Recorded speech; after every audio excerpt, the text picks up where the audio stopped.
Jude writes a short but serious letter to Christians who are loved by God and kept safe by Jesus.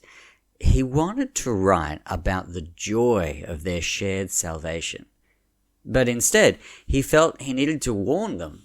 See, some people had quietly joined the church and were twisting God's grace into an excuse to live however they wanted.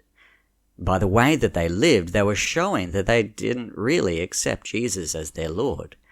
To explain why this matters, Jude points back to stories from Old Testament as well as other religious Jewish writings of the day. And God's people were rescued from Egypt, but later refused to trust him and were judged. This is the first story that Judah leads off with. He then mentions other stories, including the rebellion of angels from Genesis 6 and the sin of Sodom and Gomorrah in Genesis 19. And what he shows is there's a pattern. People choosing their own desires instead of God's way.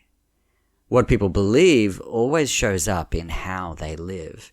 And Jesus taught the same truth when he said that people are known by their fruit, not just their words.